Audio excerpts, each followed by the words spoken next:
what happens with slander is you end up in the situation where moral men and women, historically, generally men in the public square, historically, men view society as repugnant and repulsive because slander only has legs if people walk it from place to place. In other words, if somebody says to you, "Ooh, did you hear that Bob cheated on his wife and has had sex with one of his donkeys and now has a brain-rotting sexually transmitted disease? Did you hear that?" Now, that's somebody attempting to slander Bob, right? Now, if the person who's listening says, "I don't think that's true, but I'll tell you what, let's go and talk to Bob." And they grab them by the ear and they hold them down to Bob and they say, "Why don't you repeat to me what you told me about Bob, but repeat it with Bob, like with Bob in the room."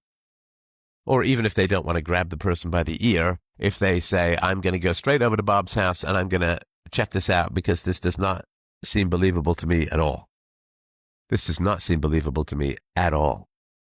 And then they go and they check with Bob, and Bob is like, "Well, no, this is all completely crazy. My health is good. Of course, I haven't cheated on my wife. This is all false." And then the community goes back to the original gossiper and demands to know where he got that information, and they trace it back, and they're rigorous, right? And they work very hard to protect the value of Bob's reputation from a liar and a slanderer, right? That's what an honorable society does. That's what an honorable society does, is at the moment it starts hearing terrible things about Bob, it will work as hard as possible to verify them, and then it will severely punish the liars and the slanderers, severely punish them. It will ostracize them economically, religiously, socially. People will no longer have anything to do with the liar and the slanderer. So that's what an honorable society does. Now, a cheap, sleazy, dishonorable crap stain of a society, what it will do is it will say, "Oh my God, really? Oh wow, Bob cheated on his wife and Bob has a sexually transmitted disease he got from a donkey. Oh my God." And they go, "Did you hear?" Right? And they will go and they will destroy Bob's reputation with glee and abandon, with happiness, with sadism. Okay? And then, because once you've participated in slander, you can never have a good reputation in your own mind. Right? You can't have a good conscience. And you can't say it's really important to tell the truth and it's really important to be honorable and it's really important not to lie about people because you've already participated in a slander. So good people no longer want to help your society. Good people no longer want to improve the morals of your society. I mean, this is the case I made many years ago, almost 20 years ago now. The trial and death of Socrates, that Socrates got so disgusted by Athens that he gave them the final curse of obeying the state, which sealed their fate. Or, you could argue that maybe that's what Plato had to write so he didn't end up with the same fate. Now, there are two ways in which a society is defended. One is morally and the other is martially. Now, the martial tends to become more important as the moral of the society fails. So, for instance, if you have, let's picture an imaginary situation. I know this is a little bit off the beaten path, but let's say that you have a really good relationship to your society and there are taxes involved. The taxes are small, they're reasonable, and you get great services. And let's just sort of picture that scenario. I know it's a pure theoretical, but let's just say it, right? So your taxes are like 2% and you get great streets and a really good justice system, and you get a really good police, and the society is sort of safe and clean and all of that. It's 2%, right? And you really admire the people running the government, and they really work to make sure that they provide as much value as possible to their citizens, right? Well, will you need a lot of enforcement of a couple of percentage points of your income with clear and measurable and valued and valuable goods and services provided by the state. Well, no. I mean, there'll be a few people who won't pay, but most people will simply pay in the same way that if you're a really good waiter, people will tip you. They don't have to, but they will, in general. I mean, I worked as a waiter for many years. Heck, I still work for tips, freedomain.com/donate. Life is a circle. Now, as the government services begin to decay and as the government power and corruption begins to grow, people don't really want to pay their taxes as much anymore. So then you need all of this enforcement and chasing after people and so on, right? So if there's a moral case that's valued, the Marshall case is much less, or there's much less requirement for the Marshall case. So if we have a society where moral people keep their reputations and anybody who tries to lie about the moral people ends up being, dragged out and humiliated and it doesn't work and they're ostracized and so on and they have to pay restitution, like all this kind of good stuff happens, then moral people admire society and want to add to its virtue and will encourage people to be good and will have a respect for the society and so on, right? So that's how that works. Now, you've probably seen this kind of stuff as well recently where the soldiers or people who are traditionally soldiers in America, certainly under the last administration, did not seem to be overly keen to sign up to be a soldier for America. It's one of the issues with spending $2 trillion and 20 years to replace the Taliban with the Taliban is that you have destroyed the incentive for many people, if not most people, to want to honorably serve in the military in order to do and to protect America. So that's not good because, and again, certainly under the last administration, I don't know what's going to happen with this one exactly, but the Americans now are no longer enthusiastic soldiers of virtue. They are rationally calculating mercenaries of benefits. So if moral men and women look at society and see that society enthusiastically participates in lying about moral men in order to destroy their reputations, then they will have private virtues for sure. And they will have private virtues for sure. Because private virtues in your business and in your personal and romantic and family life are good. They're good. But public virtue? No.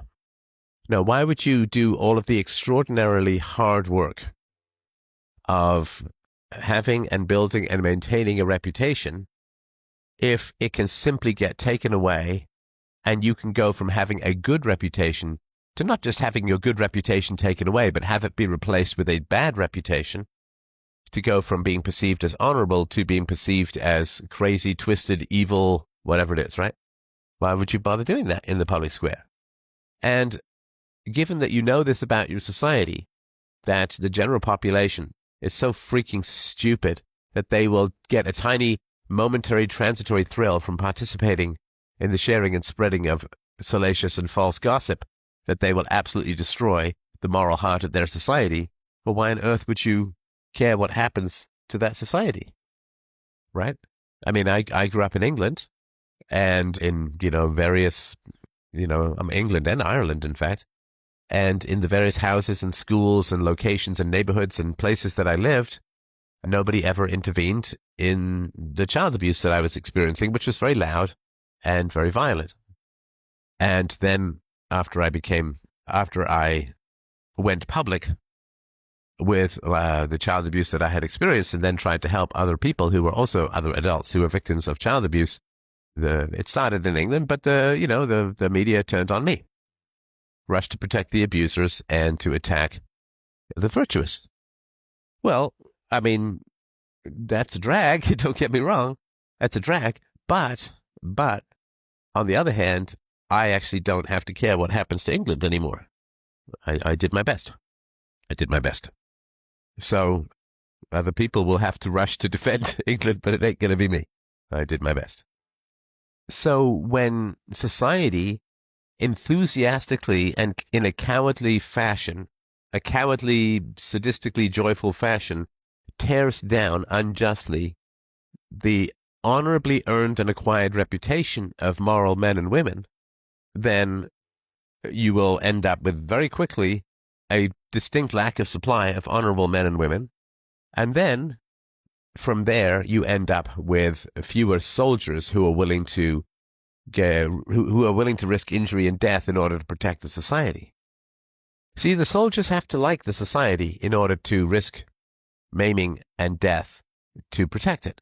And if the society is just full of sad, pathetic, scurrilous, weaselly people who just turn like a bunch of pathetic jackals on any decent lion in the environment, well, it's not really worth defending. I mean, this is the demoralization of a society. One of the best ways to achieve the demoralization of the society is to encourage people to gossip, to destroy the reputations of good men and women, so that the value of being honorable is not just eliminated, but reversed. And that way, moral men and women don't want to protect society because society does not protect moral men and women. It has to be reciprocal. And then when moral men and women don't want to protect society, you don't end up with honorable myths that drive the martially inclined, the soldiers, to protect the society as a whole, right? So then you end up with, there's no honor in society because it's all been torn down by the petty, vicious, stupid mob. And because there's no honor in society, people don't create the necessary myths that drive the soldiers to want to protect the society. And then the society is destroyed. It's taken in from outside. It collapses from within. It's over. So telling lies about someone, the Proverbs 25:18, telling lies about someone is one of the central dominoes that destroys the entire society. And of course, smart people would tell children that, and it certainly comes in through the Bible, right? That if you lie about good people won't protect your society, and they won't encourage soldiers to protect your society, and you'll get taken over and turned into a slave or killed. So there's a direct sort of causal set of dominoes between lying about a good man and being killed or sold into slavery. So telling lies about someone, Proverbs 25:18, is as harmful as hitting with a rock, wounding with a sword, or shooting them with a sharp arrow. Like a club or a sword or a sharp arrow is one who gives false testimony against a neighbor. Yeah, for sure. For sure. Now, I mean, I know that the chain of reasoning isn't laid out in this kind of way, but I would argue, of course, that it's worse, hitting with a rock, because you can hire people to guard you from being hit with a rock, but you can't hire people to maintain and patrol your reputation. So I hope this helps. I hope that this is obviously fairly bitterly won knowledge as a whole.